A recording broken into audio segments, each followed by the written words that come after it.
Greetings, everyone. Welcome to this session of Inner Power Business Coaching. I appreciate you all so much for being here.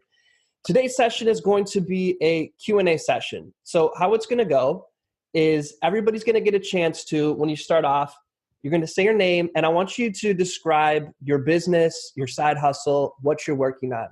But when you introduce it, even if you are thinking inside, I have no idea how to introduce this, I want you to start off with confidence, even if you're faking it. So rather than saying, oh, well, I don't know, I do a whole bunch of things, I'm not sure how to explain it, I guess this, I want you to just kind of like, if you have to, BS your way through your introduction and make it concise, and then ask your one question. We'll get it answered. We'll move on to the next person. If you have more questions at the end, I'll stay on and make sure you get all of your questions answered. But just to the fairness of everybody, to make sure we stay on time, we're going to give each person 5 minutes for the first round, and then we'll come back around. So my suggestion is to kind of think of how you want to concisely say your introduction and question so you get the most amount of time actually getting your question answered. Any question on that format? So I'm not sure. So we're doing the introduction, and then there's a question. Was it like, what question do we want to have answered in this session? Okay. You nailed it. Exactly. Got it. Okay. Who's got a question ready to go that they're excited to get answered? Who wants to start us off? Okay, I will. All right. Okay, so I'm Maravina Jaimes. I'm an Emmy Award-winning host. I also do a lot of voiceover. I'm currently in the process of writing a couple of projects and have had lots of documentaries and projects in film festivals and PBS, etc. So my question about podcasting is, it seems there are already, it's saturated. I mean, there are just so many good ideas that, have been taken. So my question is in two parts. How do you find a twist to, for example, okay, you talk a lot about gratitude or joy or something positive. As I said, it's saturated. So what's your process to find your authentic or a different angle to a market that I think is saturated? That's my first question. And then my second question is, once you start a podcast, besides Facebook or Instagram, I mean, how do you really promote it to people who do not know you? Okay. I'm just writing down your questions. Okay, so I heard 3 questions in there. One was kind of like a statement that podcast is saturated. And so how do you, really underneath that all was, how do you get above the noise? Yes. The second one was, how do you find potentially a niche or a thing to talk about where the thing itself gets you above the noise? Mm-hmm. And then the third was, besides Facebook and IG, how do you promote to people who don't know you, right? Yes. Okay, so yes, podcasts are saturated, but in the beginning, the people who are going to listen to anything we do are people we have relationships with. And so they're going to listen to your podcast or any of those things because they care about you and they want to see what you're up to. That's always the beginning of people. Even just jumping ahead to your third question, is people who listen to your podcast who you don't know are primarily people who you start to build a relationship with, and then they want to jump in. So one way is to have a topic that just screams to people. But I wouldn't necessarily go into it with, I want to find this unique topic that no one's talking about or this unique twist, and I'm going to wait till I figured out what that unique topic or unique twist is before I get started. Mm-hmm. Usually what happens is you find out what that unique twist is after you start messing around with it and figuring out what it is. For instance, you mentioned my gratitude of the day. For one, gratitude isn't original. There's lots of people, you could say gratitude is oversaturated. But what's unique is the way I talk about it, the energy I bring to it. And I didn't figure out that gratitude thing until maybe 2.5 years into starting. And it was just something one day I was like, let me give this a shot. And it resonated with me and the audience.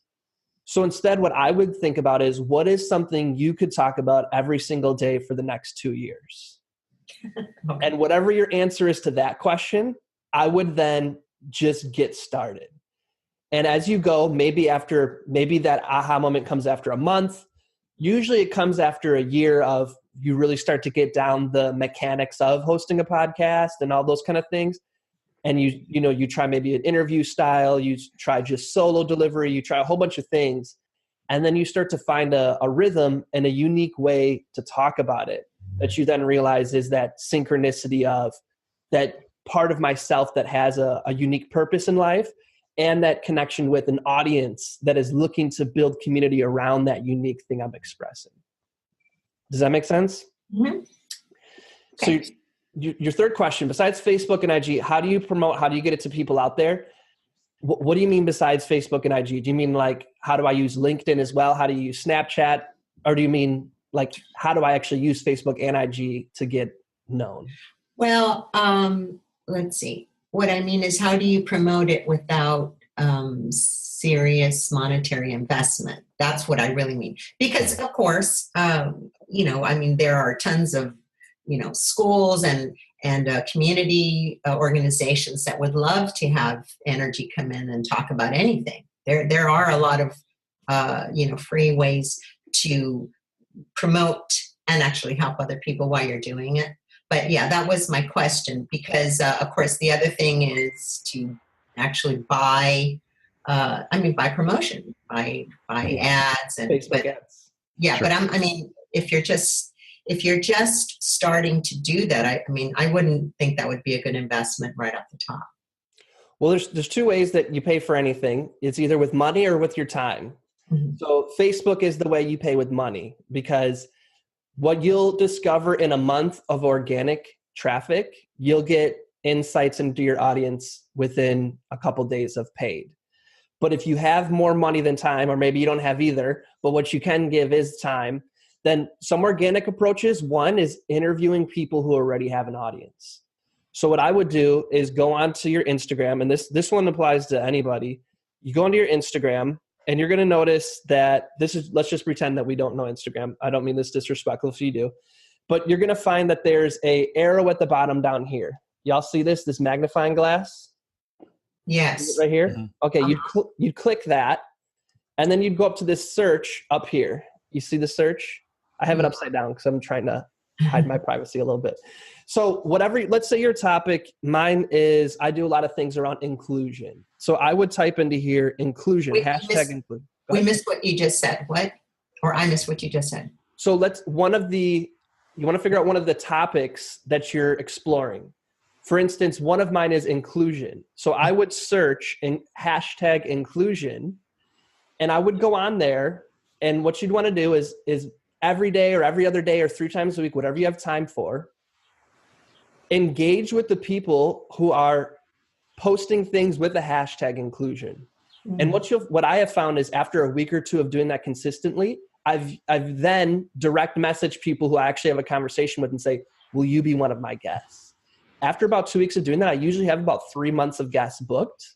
And what's great about that is when you interview them, you now it's kind of like when hip hop artists feature on each other's songs, you now expose yourself to their audience. So I would look and see people who have between 2 to 10,000. That's usually, like, if you're just starting off, about the level of, a person's audience that'll give somebody they don't know their time. I would interview them, and then I would take those interviews, because it's going to be probably 30 to 60 minutes. And I would chop those up into 1-minute clips that you can then share on Instagram. And I would email them those clips ahead of time that they can post. And at the end of the 1-minute clip, of course, it'd say, for the full interview, head to .com. Mm-hmm. Great. So I'm going to jump to the next person. You did an awesome job starting us off. And then we'll come back if you have any additional questions. I'll stay on as long as you need. Does that sound good? Mm-hmm. Thank you. My pleasure. So we're going to go next to Mushtaq. All right. I have a school that Kyle and I have created and are running. So we're selling knowledge, you could say. Is it online or in person? Yes. It's both? It's both, yes. So the online part is the new part. The in-person part, I was retired, came out of retirement, and so I'm doing it again. We travel to various places. I'll be doing seminars in Australia, Spain, here in the US, and that sort of thing, probably in Egypt as well over the next year or so. But the online part is new. And while I'm not a Luddite and I'm familiar with technology, I have ignored it for a while, so I'm playing catch up. My biggest question is, how do I develop a strong, solid, ethical online presence that doesn't use all of the scams that I see people trying to promote over and over again, because I find them to be anathema. And by scams, you're talking about the Facebook ads you see where it's like, look at my cars, sign up for this free download. Yeah, and all of that stuff. And the little things like join people's YouTube channels and then make comments and throw a link to your channel in it. That's just tacky. And I'm not going to do that. So I need to find a way that will allow me to grow my channel, get the interest of people who actually might benefit from what we do, and do it in a way that allows me to look at myself in the mirror in the morning. Yes, I love it. Okay, last question. What is it that you talk about? We talk about a number of things, but the basic, our work is based in Sufism, and I saw you using a little bit of Arabic earlier with Kyle, so I assumed that you were familiar with that phrase. Yeah, I'm Muslim, so that's how I know Kyle.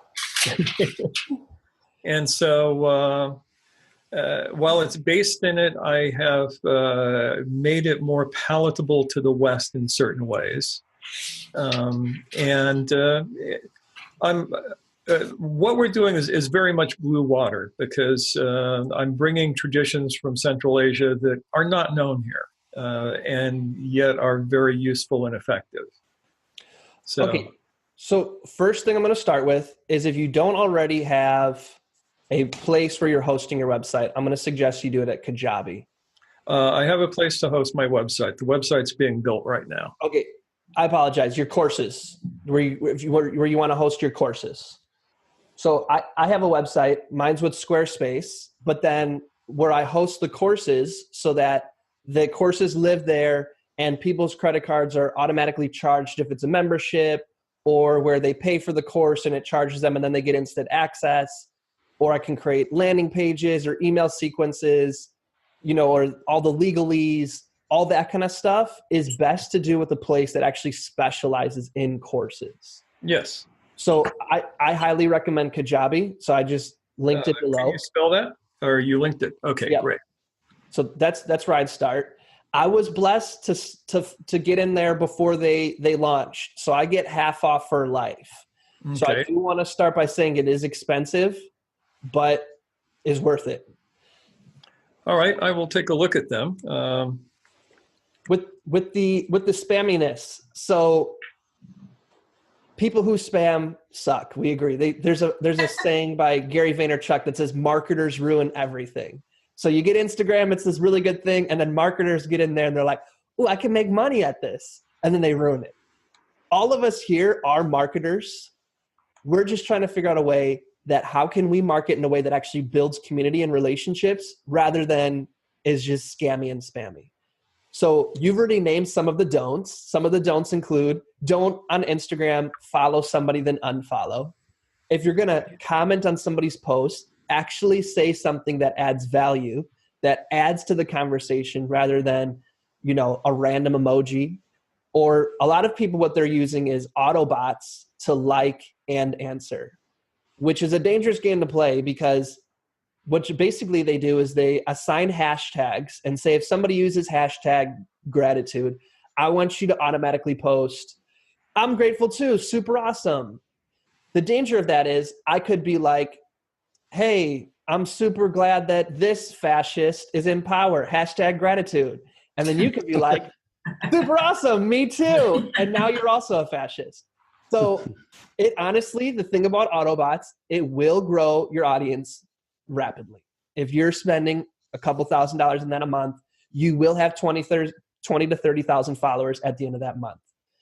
The thing is for all of us, that we don't want to just measure our business by vanity metrics, like how many likes, follows, and shares we get, that we actually want to engage it by, if I have 100 followers and 90% of them are people who actually buy my stuff when I mention a product, or actually like and comment when I post something, that's way better than 1 million followers and barely any of them do anything. So let me ask you this. What are your 2 favorite platforms already, Mushtaq? I don't know that I have any favorites, but I'm putting a lot of energy into YouTube right now. We have a lot of content up there. Need to figure out ways to organically grow that. I'm not willing to invest, a couple of $1,000s in an Autobot under any circumstances. And I hope you would never. Here's the thing about YouTube. You're not going to really have much organic discovery on YouTube. When Maravina mentioned before that we're always trying to find places that don't quite yet have a lot of noise. YouTube has a lot of noise. So YouTube is more like your library, but it's not necessarily going to be the place where people find you. So all of us, when we're starting, unless we're running ads, people who already have relationships with us are going to be the people who engage with your content. And so for most of us, that's going to be Facebook or Instagram, because that's where we're actually connected with people who actually know us, like us, and care about what we're doing. And so it sounds like if we're using YouTube, then I'm going to assume it's video content. It's video content, yes. So what I would recommend is organically uploading that video to your Facebook as a post. Don't share. And I'm already doing that. Okay. The other thing to do is, how long are the videos? Approximately an hour for most of them. So most people need micro content as a gateway drug to our longer content. Yeah. And we have a little bit of that. I have to tell you that I'm not interested in people with short attention spans. It's not what I do is serious, and I would rather have 100 serious students than 1,000 people who can't watch an 8-minute video. I totally understand, but sometimes people just need that 1 minute to see who you are to then get serious about your long form content. Yes. So all of us have seen a trailer or some sort of short thing that sparked our interest that then made us committed to the long form content. So I understand the ideology, but we want to give people an opportunity to even learn about you to then engage with that long form content.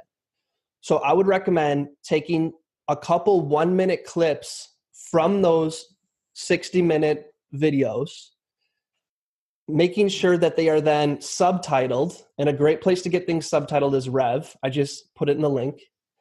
And then uploading those videos to Instagram and to Facebook subtitled. And then have hey, this is a 1-minute clip. And you can even say, it's really important to me though that people actually engage with the long form content. Here's where you can check out the whole thing. The second thing is, most people process long form content while multitasking.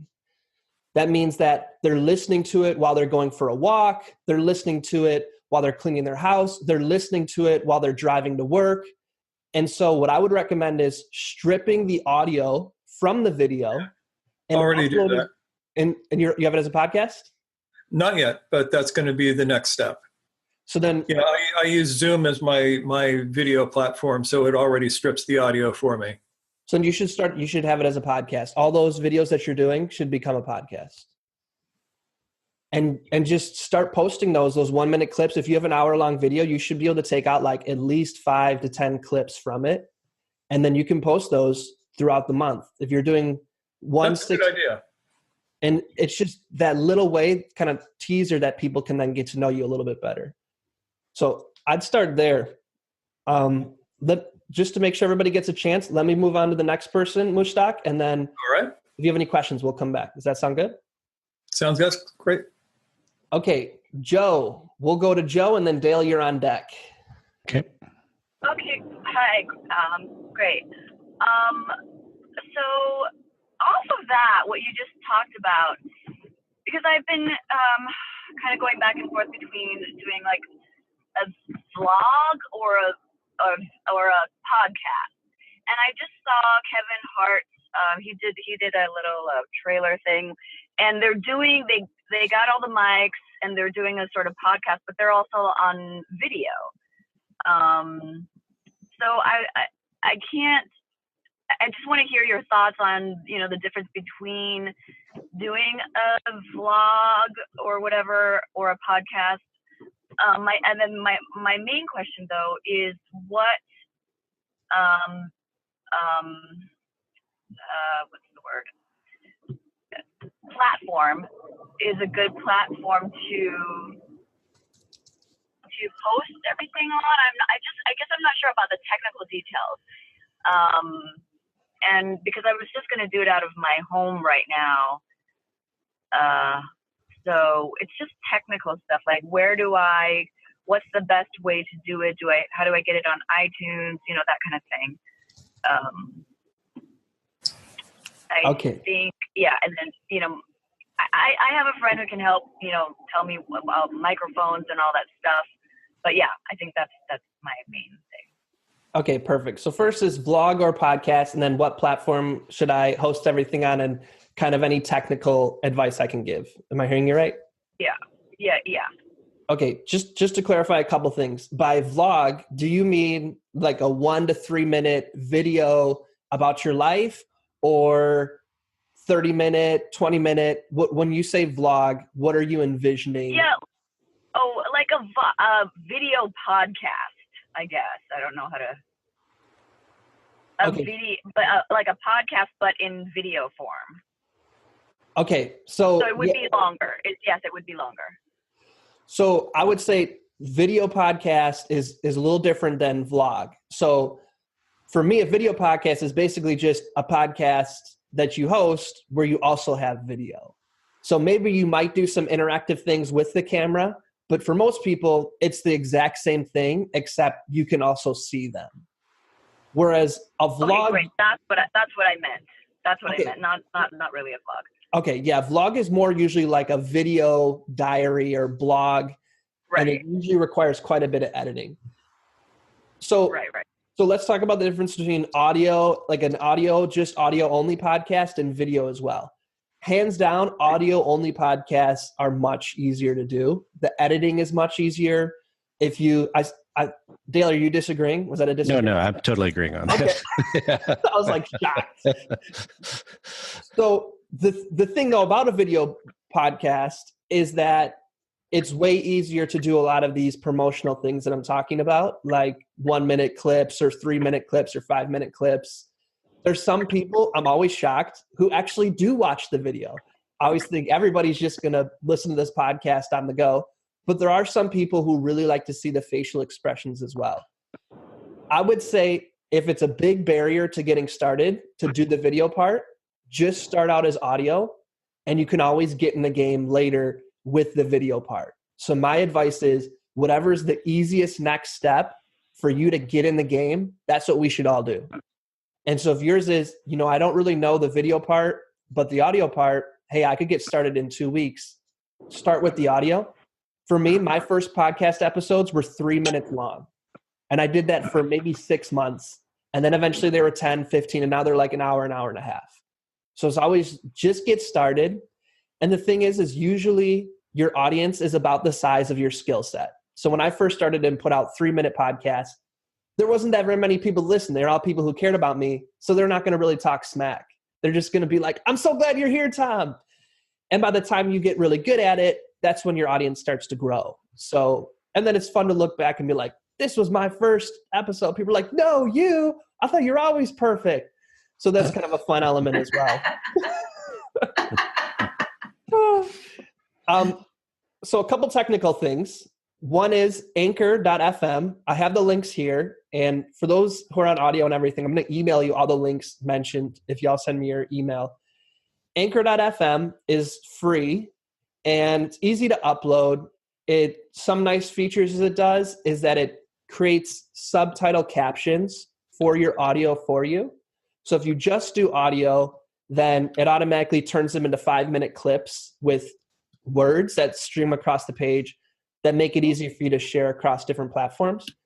like I said, another great thing about it is it's free. Once you upload it to there, it then shares it to iTunes, Spotify, all those things for you. I personally use something called Spreaker. It's just another one. I would say I use it because it's what I first started with, and now I'm familiar with it. I like it a lot. Dale recommend Libsyn. I would say Libsyn is probably one of the most popular ones out there. I switched to Libsyn. I paid $50 to switch to Libsyn, tried it for a month, hated it, and then I left. So one thing I found is Spreaker lets you upload larger files and doesn't count it against what you use annually in terms of space. So that was ultimately why I came back. For Libsyn, I would have had to pay like $50 a month because of how long my files are. For Spreaker, I pay, I think, $10 a month. So that was really the big thing, and because I was already familiar with Spreaker. I know that even Squarespace now has a place where you can host podcasts. I would recommend, similar to my advice to Mushtaq, is that the place you host your podcast is different than where you normally host your website. Because if you start off on Squarespace or WordPress, and then you decide this place sucks, I want to go to Wix, or vice versa, you then have to re-upload all of those podcasts, and that would be a bummer.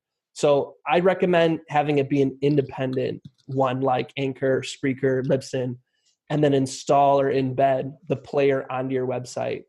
And in the end, most people are going to listen to everything on Spotify, Google Player, iHeart, or iTunes anyways. They're not really going to go to your website to listen to it. And all the three ones we mentioned will do it for you. That's a lot of information at one time. Any follow-up questions? Well, I already have Squarespace, but I get it. Yeah, if I decide to change my home. I did have a question. Now I forgot, but that really helps. And you'll have it on you'll have it listed, or I can get those because I'm actually running to an audition. So, but I'll be able to download all the information that you just gave me. You said you have the links, right? Yes, I see your phone number. Do you mind if I text you and I can? Yeah, that would be great. Okay, and then I'll get your information and send it out to you. Okay, great. Thank you. I really appreciate that. I'm going to stay online, but if I disappear, that's the reason why. Okay, well, thank you, Joe. Heidi, I see you have a question? Yeah, I do. I also am an actress, so I wanted to share that. Good luck on your audition. Very good. So that's really helpful, that piece ahead of time before starting to create this content online is to have an individual place that's outside of Squarespace in case I decide to move on from that location. So thank you for that. Yeah. The second is, I can't tell you how many countless videos I make for content, and I judge them and I don't put them up. I have a business which is decluttering and organizing people for many years. And I love what I do, and I've been doing it for 15 years.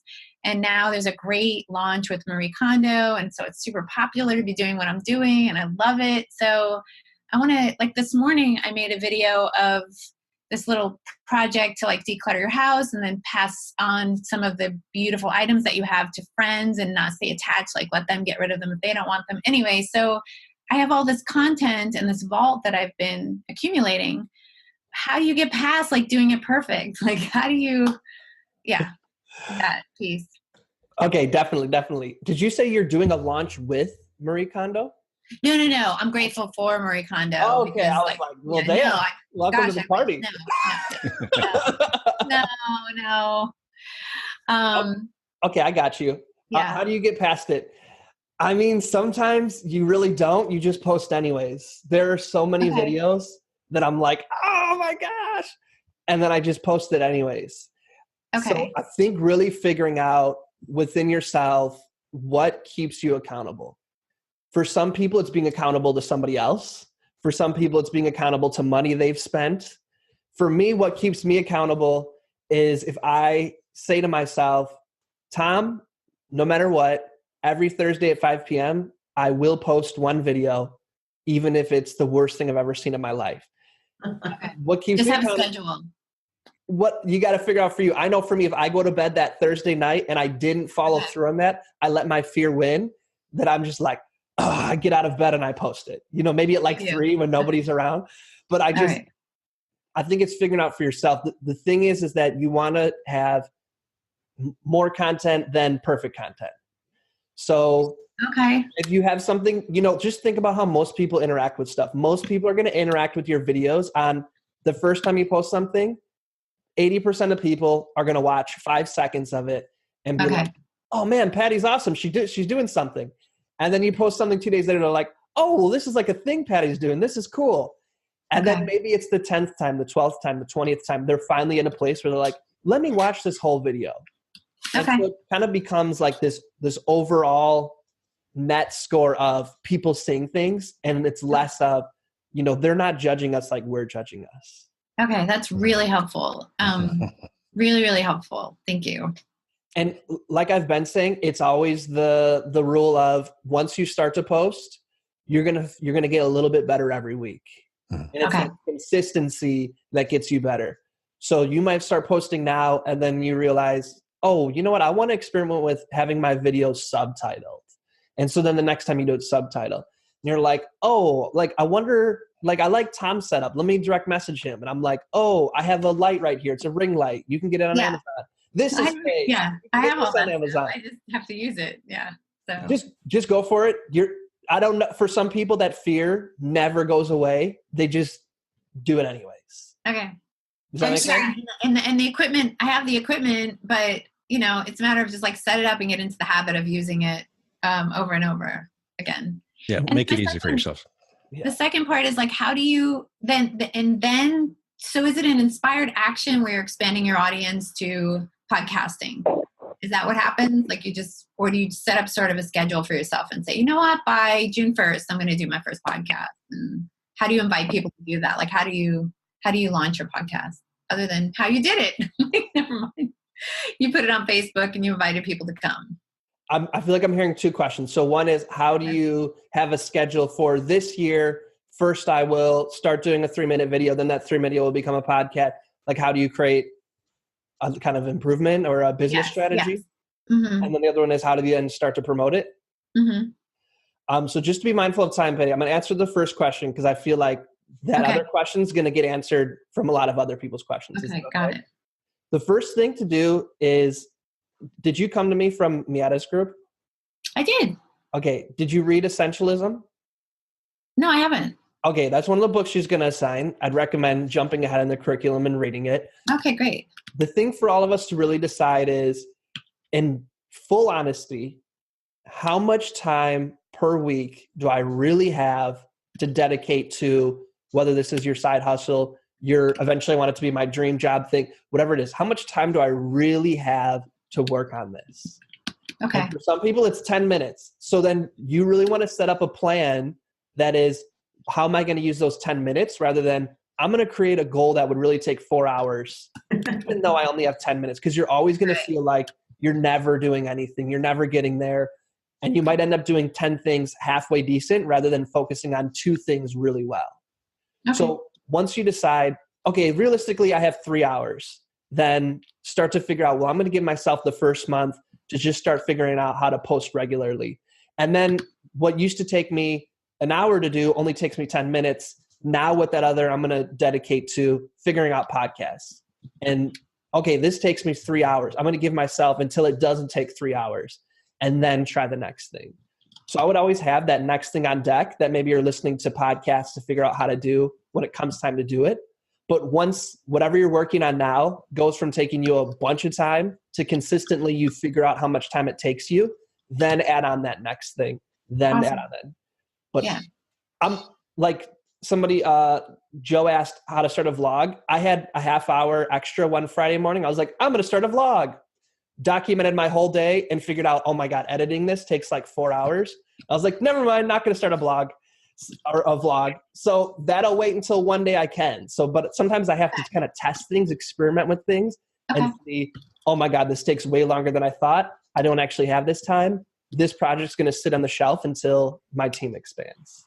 So allow yourself to kind of itch those curiosity moments and then see, is this worth dropping the other things I'm doing? Or is this one of those things that say, I'm going to go for this when I have the time kind of a thing?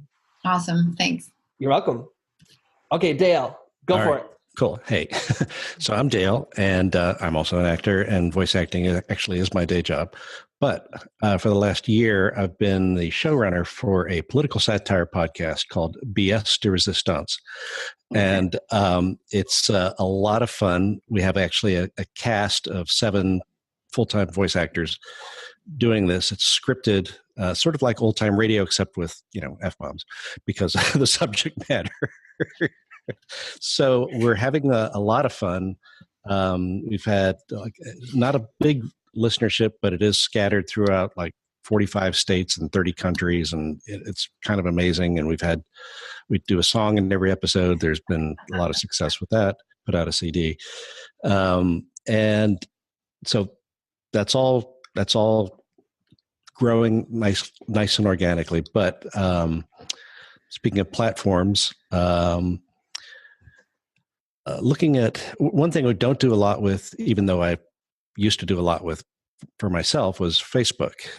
We have a Facebook page. I mean, we certainly post when we put out a new episode because of Libsyn. You can automatically, have a post to Facebook and Twitter. But I want to have more. One thing we really don't have is a lot of interaction with our audience yet. So what are some good strategies, say on Facebook, where we have a decent number of followers, but we're not really doing much in the way of finding out who they are and getting some feedback from them? Okay, great question. 2 seconds. Okay, sorry, y'all, have a cold. It's how do I blow my nose professionally? Mute and go off camera.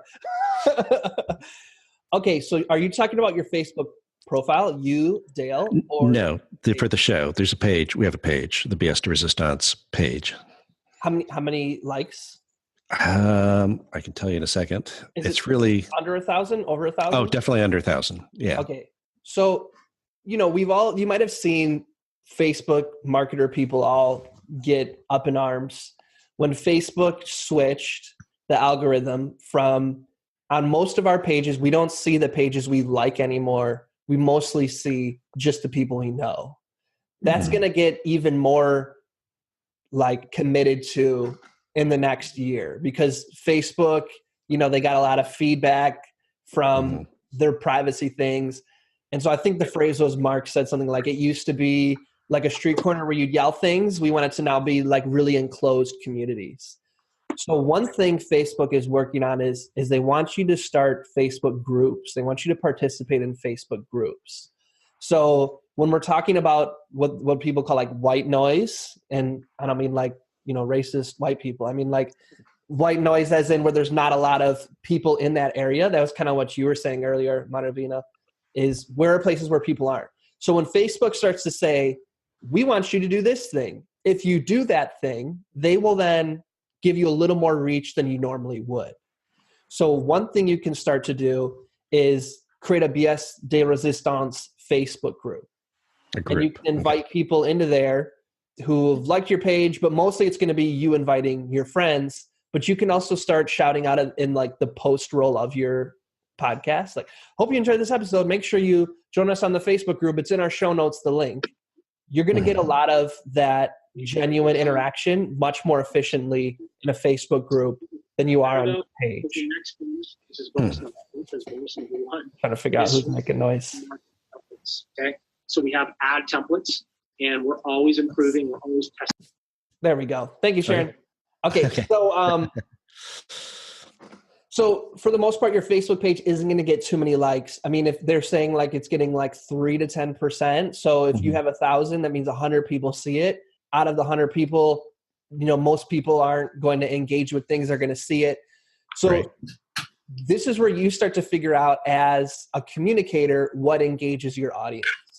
For my audience, it's asking questions. So that would be one thing for you to start figuring out. Maybe yours is posting thought-provoking articles. A page I manage, that's what that audience loves. Anytime we post a really good article, it gets like 300, 400 shares. And so for when I manage their Facebook social media, I always make sure that I have just a cache of really good articles. Is it political memes? Is it, you know, like you just talking like you just did to us? I love the way you explained your BST Resistance in this moment. I actually was like, I'm going to send Dale this recording because I just think that laid back way you explained it made me want to check it out. Okay. So you have to experiment with what does your audience, and I would be experimenting with this on your regular profile as well, because that's going to give you really good insights into what the page actually likes. Because probably most of the people who like your page know all of you somehow. You know what I mean? The majority do, but you know, not everybody, thank goodness. So I would start trying to get your people into groups.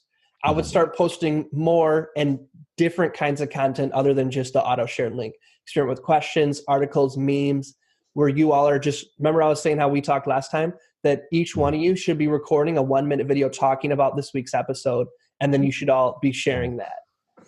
Yeah, one thing we've recently started using is Slack, because like I said, there's 7 of us. I mean, I'm the showrunner, but there's like 7 of us. And so we're throwing out ideas a lot more frequently now. There's a lot more input from everyone else instead of just me and Lisa, my co-creator, doing the writing. So that's really good. And also people are picking up things like, like one guy is really good at Instagram. So it's like, okay, here's the password. You do our Instagram, you know? Yeah. So that kind of thing of everyone, I think, is now more encouraged to do that kind of thing that you're talking about. Do the 1-minute videos, do the, you know, reach out to, oh, hey, I know a t-shirt guy. Oh, hey, you know, that kind of thing, throwing out ideas. So that's important because we're all like scattered all over the country. There's no 2 people in the same city. Or, you know, it's wild. Last thing I'm going to throw at you, Dale, and then we'll move on to the next person is I think as a team, y'all should decide if you're willing to spend like $30 to $60 in Facebook ads a month. It's $1 to $2 a day. And I would start running some boosted posts or post engagement, or if you're doing videos, video views, just to start to get in front of people. And you're going to get more data from putting out $1 or $2 a day than you're going to get with just posting. So run a question, boost that question. Run an article, boost it for $1 a day, you know, for just like 2 days. I think y'all should just start experimenting with that to get in front of new faces. Cool. Does that make sense? Yeah, sure does. Thanks. Okay, dope. So we've had a bunch of people join. I don't know who joined first, but I see we're going to go past noon. I'm going to make sure everybody's questions gets answered. For folks who need to jump off early, what I want you to do is to message me or to email me, and I'm going to make sure that I get you the handout and the recording, everything like that. Post in my email below. It's tom@tomearl.com. tom@tomearl.com. If you send me an email, even if it's, hey, it's me, I'm going to send you the recording, all of the notes and links mentioned. And here's a little free download for you that anybody who's interested in getting started with video, it's how to begin creating 1-minute themed videos. For example, my themed video is my gratitude of the day. So if you want to know how I create those gratitude of the day videos, this is a great way to get started with that. And it also comes with a free training how to actually make it happen. So you just click that link and it'll take you to where to make it happen. So who kind of joined first, or who wants to go next, or are the people who joined who has to leave earliest? Whoever wants to jump in first, you can introduce yourself and get your question answered. Sharon, here we go. Let me unmute you. You're muted, Sharon. You want to unmute yourself. Hi, how are you? Hey, Sharon. Nice to see you. It's nice to see you as well. What's your question for me, Sharon? The thing is I'm not even sure what I want to do. That's my problem. I really don't. I know I want to be a business owner. I know I want to branch out on my own because I've done brick and mortar pretty much all my life, but I'm not quite sure what I want to do. You know, and there's so many possibilities out in the world. So I don't really even know how to narrow it down, so to speak. I know I don't want to do medicine again. I've done medicine for 20-some years. I've had enough of that. So I'm just kind of listening to get ideas, to be honest with you. So we've been talking about this on Messenger. Mm-hmm. And so one thing you said is that when I said, where do you want to start? Written form, posting photos, videos, or audio? And you had said you're more leaning towards audio/podcast. Is that right? I was thinking about it, but honestly, I don't even know how to do a podcast. That is all good. All of like the mechanical part is more or less easy to learn. The figuring out which is the next step is the part where we're moving from. So there's kind of two ways to build a brand or to build your business. I mean, there's lots of ways, but in terms of content creation, one is where you create something and you're sharing that creative content. Usually that is people who already know what they want to be an expert in, what they want to sell. They already have a lot of their expertise ready to go. And then they're basically disseminating or putting out that creative content, sharing their expertise. That's one way where you create. The other is to document the journey. And so where you're sharing, hey y'all, I don't know what I want to do day one, but I'm going to figure it out. And there are some people who are like, I don't either. Let's do this. And they just want to see, I mean, reality TV is a real thing. And we are all basically hosting our own reality TV shows because of this thing right here, our phone. We're all our own media companies, and people do want to see what you're eating today. They do want to see what you're like. They do care about those things. So what I would recommend is that you document your curiosity journey, that you dedicate whatever it is. Let's say, do you have a day off? I'm off on Tuesdays and Thursdays. I work Monday, Wednesdays, Friday. I would pick one of those days every Thursday. And then I would pick 2 hours where you have your own time to yourself. Maybe it's right in the morning. Maybe it's you go to bed. And for 2 hours, whatever you're curious about, you start to explore. You're like, I'm curious about this, and go on a YouTube rabbit hole of this video to this video to this video. And what I want you to do is when you're starting, put a phone in front of you. And even if it looks terrible and it's weird, be like, hey, everybody, today's another day of, I have no idea what I'm going to do, but I want to do something cool.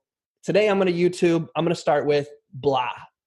And then you go on that journey. And when you're done, put the phone back in front of you and be like, here's one thing I learned that's kind of interesting, but still not my thing. And then explain it. And just post those 2 videos. That sounds fun. Do that every week. And you know what? 2 things are going to happen. One, you're going to build an audience of people who have been with you from the beginning and love seeing how day one you're like, I don't know, to a year, 2 years, 3 years, 4 years from now, you're like hanging out with Oprah on Super Soul Sunday, talking about your journey. And they're like, I remember day one when you were like, I don't know what I want to do. And, you know, that's a market. I didn't know what I want to do. Now I do. And you can too. And I love it. You know? So I would say document your curiosity journey, even if it's like awkward, weird, like the video's wrong, just start posting it in whatever way you're most comfortable. Write about it in long form. Today I researched blah, blah, blah. It was boring. This is definitely not my curiosity thing. Post that. You know what I mean? Gotcha. You want to talk about it in video? Experiment with that one day. You want to record it in audio and just post the audio, but start to document that journey every single, like once a week, and dedicate that time, make it sacred that you explore something for a couple hours every week. Gotcha. And now let me ask you this. Are you talking about posting on Facebook or other platforms? Which one are you currently using? Well, I use Facebook the most. I like Instagram better. I'm pretty much on all the platforms, but I don't use the other ones. I don't use Snapchat, LinkedIn, and all of that, but I'm on everything. Here's what I want to suggest for your first month. That you're posting on Facebook and that you're doing IG stories on Instagram. Do you know how to post those? Yes, I do. I want you to document your curiosity journey via Instagram stories. And I want you to post on Facebook via written form, picture, video, whatever way you're going to tell your story. I want you to start with that for like the first 2 months. And then kind of get some foundation underneath you, then I want you to graduate to posting on Instagram as well. Gotcha. And let's just start taking those steps, and then we'll go from there. This sounds fun. This sounds very awesome. Fun. It really does. I think we all want to subscribe to whatever you got going on already. Yeah.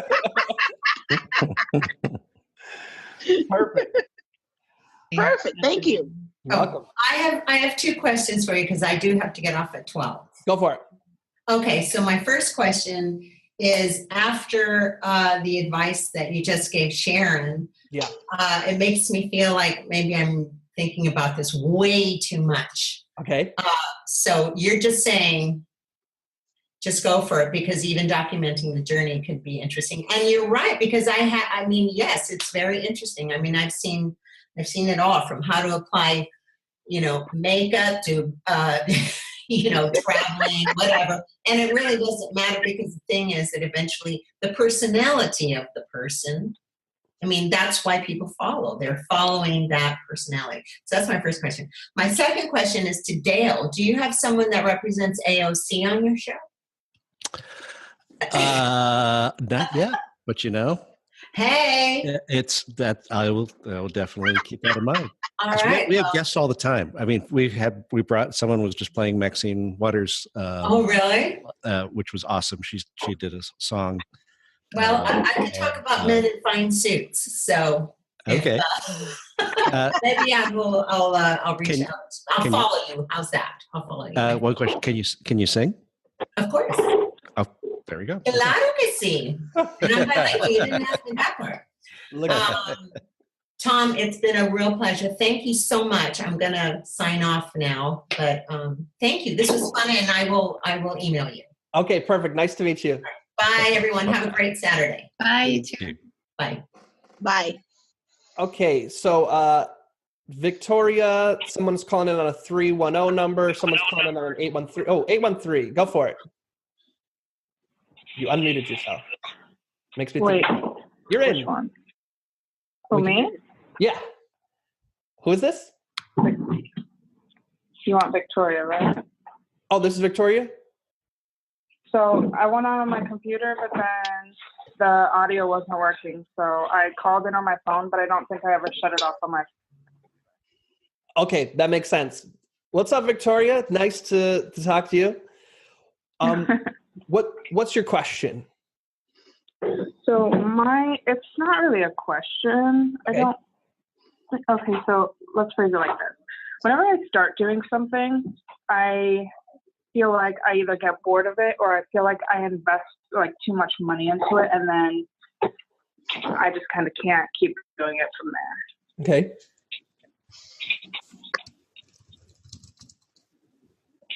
Is that kind of, so is there a? So I don't know how to.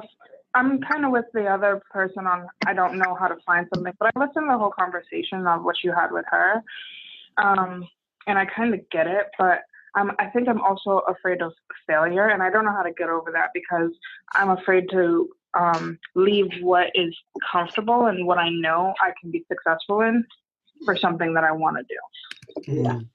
Understood. Here's one thing, and I know you, Victoria, so I have some context of, this advice I'm going to give is one, for me and for you, and I'd say for all of us, that to just give yourself time to figure it out. I know for me, Right. when I look back on my life, every step of the journey, I've been like, tomorrow I will be Beyonce successful and my dream job and all of this. And then, when it doesn't happen the next day, I'm like, oh, what the heck? I must be doing this wrong or something. And so for all of us to give ourselves that time and patience to figure out what that thing is. That Right. I don't know if it's because of technology or what it is, but my dad is almost 80 and I would think he's 50. And so I think that any age is 10, 20 years younger than it used to be a couple generations ago.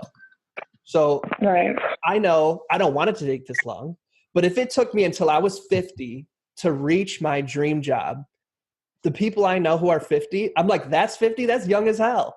like that's fine. And then I will have, however many years I'm blessed with to rock it. But that you're still in your 20s, right? Yeah, I'll be 25 this year. So I just turned 32. So even if like you give yourself 10 years to figure it out, like there are so many people who'll be like, damn, I wish I figured out my life at 35. So, right. Allow yourself that space to take those little steps out of your comfort zone to kind of taste and experience things. And there's nothing wrong with if you're like, let me explore this thing. And then you get bored with it. Now, then you move on to the next thing. With the investing too much money, I don't really have enough context to answer to that. I know for me, in terms of one thing that I had to become self-aware of is for a while there, I kept thinking, all I need to do is take this next course, or all I need to do is pay for this next resource. And I kept thinking that I could kind of pay my way as a shortcut to success, when I had to really just own that it really takes time, and it takes that growing journey that everybody has. I want to recommend a book. It's by Ibtihaj Muhammad. It's called Pride. I read that book. Oh my God. Have y'all heard of her? Ibtihaj Muhammad? She's the first hijabi Olympian from the United States. She's a fencer. You might have seen some pictures of her. Sure. Yo, if you read her story, it's like one of those stories where you realize every hero has a journey. And all of us are the heroes and sheroes in our own lives. And we're going to go through that journey of, going through the desert or whatever it is to get to that success. And one day will be the level of success we've been dreaming of now. And people will think that it was overnight success, and they'll never know that journey we all had to go through. And so just giving yourself that space and that self-love and the patience to go on that journey. And, for me, one thing I'm trying to do in 2019 is I think the biggest waste of time is when I judge myself. So that's where I've just been trying to cut out self-judgment. I messed up. I said something stupid. I wasted money. I feel like I wasted time in this thing. Okay, cool. I won't do it again, or I will do it again. But I just don't judge myself. I create my lessons learned, and I try to move on. Easier said than done, but that's one of my goals for this year. Okay. Cool. Any thoughts or anything on that, Victoria? No.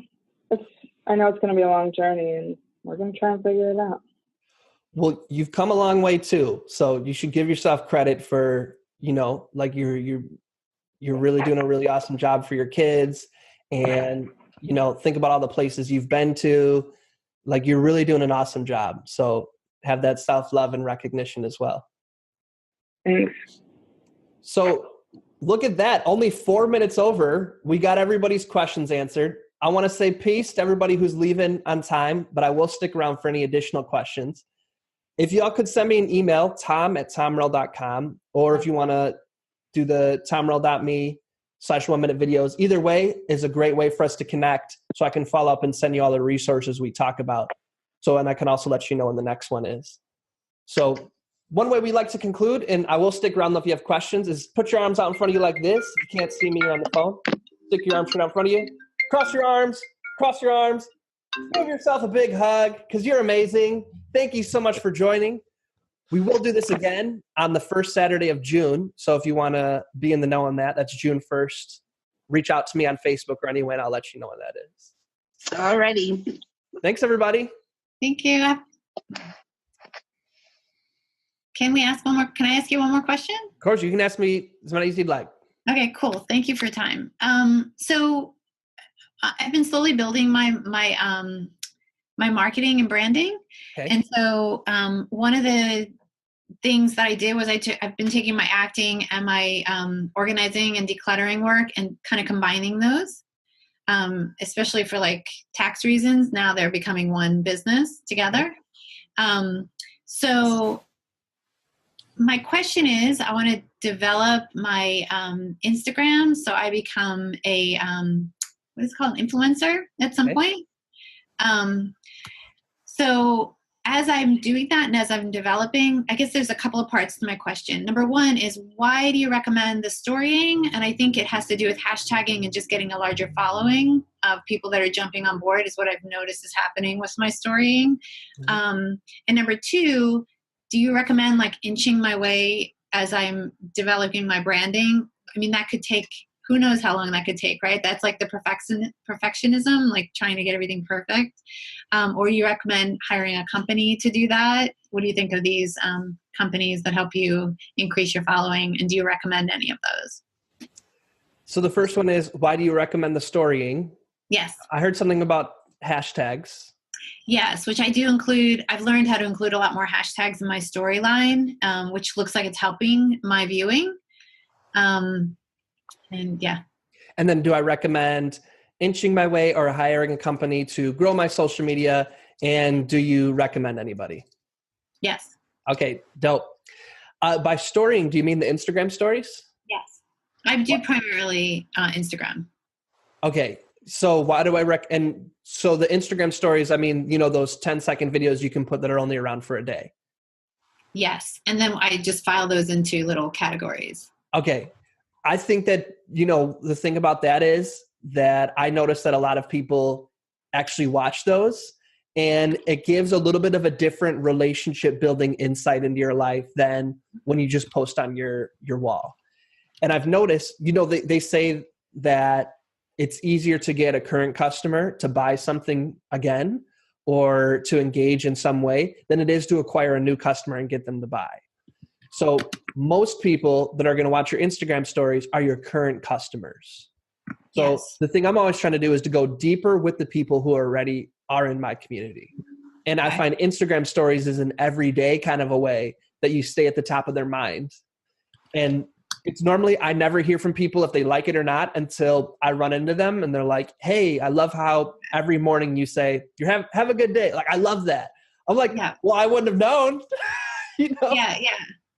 So I try to, for me, I do is like as many strategies as I can. That's one strategy. And it's also a way to practice not being a perfectionist when it comes to sharing on social media.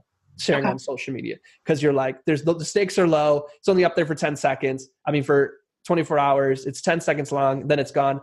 I find it's a good way to get people to start posting that kind of more carefree, you know, quantity type of a mindset. Does that make sense? Yeah, it's also more diversified. So you could be in different areas of my life and then still be part of my story. Exactly. Yeah, for hashtags, I recommend using all 30.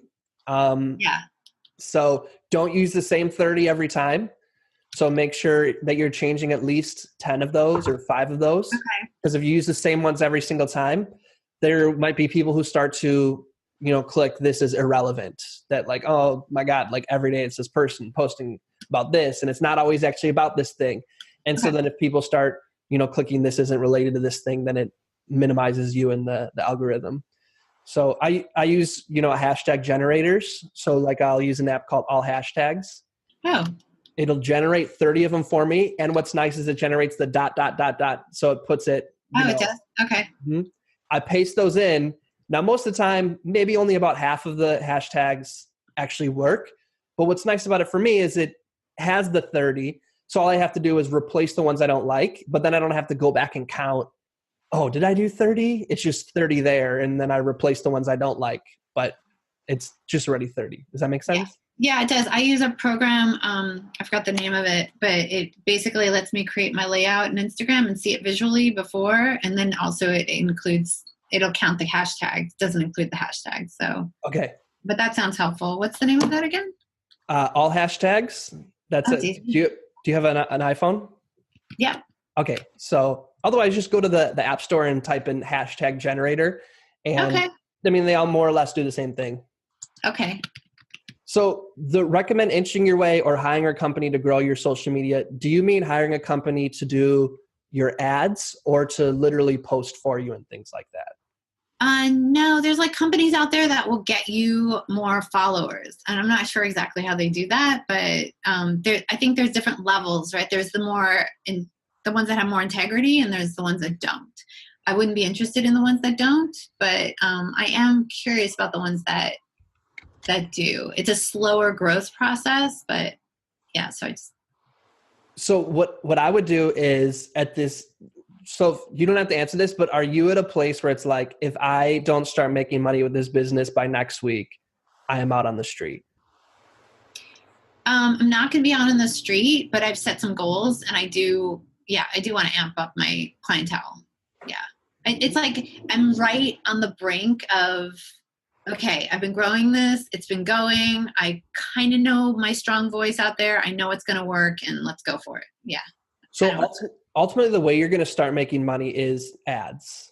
So the organic audience is awesome because it starts to give you knowledge of what actually your audience likes. And also when you start to run ads, basically the ad process is you start with cold traffic where you don't sell them anything ever. You're just introducing yourself to them and you're warming them up to the next phase, which is they're a warm audience. The warm audience includes people who have engaged with your organic content. So for instance, when you run a Facebook or an Instagram ad, you can create a custom audience of people who have engaged with your Instagram or Facebook page. And so when you're putting out organic content or you're engaging with people, they then get moved into your organic audience. Into your warm audience. That's how if sometime you ever like somebody's Instagram post or Facebook post, like 2 days later you saw an ad, that's how they do it. It's a retargeting strategy. And then from that warm audience, you turn them into a closed audience where they've indicated they want something of yours. For instance, they've downloaded a free opt-in or they've attended a webinar. And then that's when you start selling something to them because they've indicated over the course of this pipeline that they actually want to be sold to. So that pipeline is more where you're going to start to get people purchasing. The organic part does happen, but it's most likely to happen and to happen on a consistent basis and a basis that is the more, what's that word called? Automatic, where there's a lot of automation. That's when it happens mostly through Instagram ads. So I don't know what your budget's like. I would tend to invest in people who give you the knowledge to do it yourself and then use that money on Facebook ads. That would be my suggestion, because you could pay somebody and then they could get you, let's say like 10,000, 20,000 followers. But if those followers aren't actually purchasers, if they're not actually people who are going to follow through on the call to action that you gave them, then it's really just a vanity metric. And you could say, well, I want to be an influencer, so I need to have like 50,000 followers. So let's say you do. You get 50,000 followers, and then I pay you, I don't know, $1,000 to post something, and you do, and nothing happens. I'm going to be pissed, and I'm never going to pay you again. So it's worth building that audience slowly. So then when if your goal is to be an influencer, and you do have 20,000 followers, when I give you that $1,000, I get my results and it's amazing. And I give you more money. And then I tell people this person like really delivers. Okay, cool. So who do I recommend for helping you do those kind of things? Humble brag. I'm really good at it. That's the kind of stuff I do. It sounds like you are. So if there's any way I can help with that, if you want to have a side conversation on what that would look like, I'd love to see what I can do for you. And my goal would be to set up a strategy for maybe like a production calendar for myself and some goals and when to hit them and how to meet those. So thank you. Definitely. And, like I was saying to Dale, that organic is great. If you even have, like I was saying, $100 a month, you can use to start to create those funnels for what will become your Facebook and Instagram ads. Just thinking of that too. And I can also help you create a strategy and work on the back end with you on that as well. Do you offer a group class on that where you can explain this to people who are interested? So I do offer group coaching. Mm-hmm. It's what we do is, this is actually a part of the group coaching where the first Saturday is Q&A. And then the third Wednesday of the month is training. But if you're looking for the like really hands-on what the back end looks like, that's more the one-on-one coaching. Okay. So I just want to be transparent about that. Okay, thank you. You're welcome. And could you email me so I have your email, or message me on Facebook? Yep. Perfect. Mushtaq, did you have another question? Not at the moment, but I have found all of your suggestions very useful. I've taken copious notes, and I will be incorporating, I'm pretty much sure, all of them. Okay, perfect. Any way I can be of help, Mushtaq, message me on Facebook or email me, and any way I can be of value, I'd love to. I will definitely keep that in mind. Okay, perfect. Patty, did you have any other questions? No, that's it for me. Oh, no, I do have one more question. Go for it. So after the whole scare with Instagram about a month and a half, 2 months ago, maybe it's already 2 months ago, where there was like that, downtime, black moment, whatever. It made me think that, I don't have a lot of followers right now. I'm growing to that, but even my followers that I do have, I appreciate. So, and I don't want to lose them. So I've been formulating a PDF that I could give away for free to come over to my website and just give me your address. So this is like taking me a really long time, but I'm finally almost there. So how do you recommend doing that? Like, how do you actually make that happen? How do you get people on Instagram to download your free opt-in?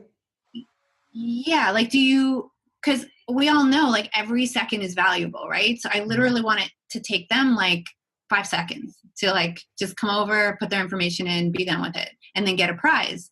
So is that something I figure out through Squarespace, where if they click in, they put in their information, they then get this PDF, or is it just far more complicated than I realize? It's not. So that's called a landing page. Have you heard that phrase before? I have. I didn't know what it was. So. Okay. So do you see in the comments, I have tomrell.me/1 minute videos? Wait, hold on one sec.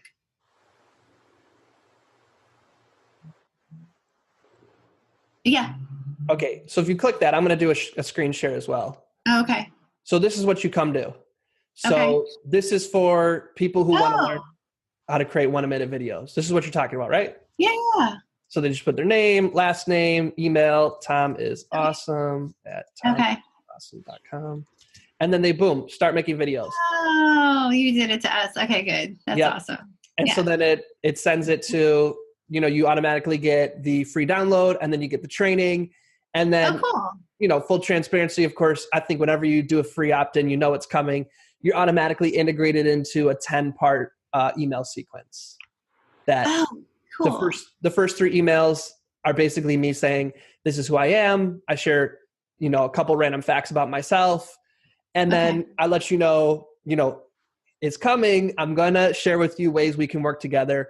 Or you can be like, I'd rather just keep receiving free content. You can opt out of my email sequence, and it moves you back into just receiving my free weekly things that I provide my audience. Okay. Just wrapping my brain around that whole structure it's like a lot of pieces and details. But yeah, I'll go ahead and take a look at that. Let me give you 2 easy steps. Okay. Get a free account at MailChimp. I have an account. I just don't know how to use it. Okay. So this is some things if you want to, any way I can help, this could be one of the things. Okay, good. Basically they now have landing pages. So you can create a landing page. And then what you do, have you sent an email yet through? Not yet. No. Okay. I suffer with integrity. I want it to be make sure it's the people who actually want to get my emails. So yeah, so I'm working on the mailing list in order to do that. Yeah. They won't sign up unless they want it. And if they do sign up and they don't want it, they just won't open it. Okay. So kind of like the other thing, just get out there. And I've also found for me, the more I build it up, when I launch it and it's kind of not as exciting of a launch as I thought. Yeah. You take it a little bit harder. That's what I have found. So it's I want it to be perfect. So it's awesome. And then you put it out there and one person signs up. You're like, what? I spent all this time and energy and perfect. Oh my gosh. So it's more get it good enough, get it out there. And, then you can kind of see. And if it fizzles out, you didn't put this so much time and energy in that you feel what? Oh my God, my life. You can be okay, let me mix this up and see what people want instead. Okay. For one of my Facebook ads, I put out a video and I didn't like the metrics. I recorded another one 2 days later. Okay. Put out a video, didn't like the metrics. It took me 2 weeks of a bunch of videos till I finally got the metrics I wanted. But if I was perfect on every single one of them, I wouldn't have been able to test as well as that. You just answered my question too about the influencer and the following, because this is definitely my time to play with those things before I have bigger numbers. So exactly. It's really a good time to experiment and learn this. So thank you. I could ask you questions all day, so I'm going to get off. Okay. Thank you so much. And I'm going to work on that 1-minute video. Okay, perfect. All right. I look forward to talking with you. Bye. Thank you. Bye.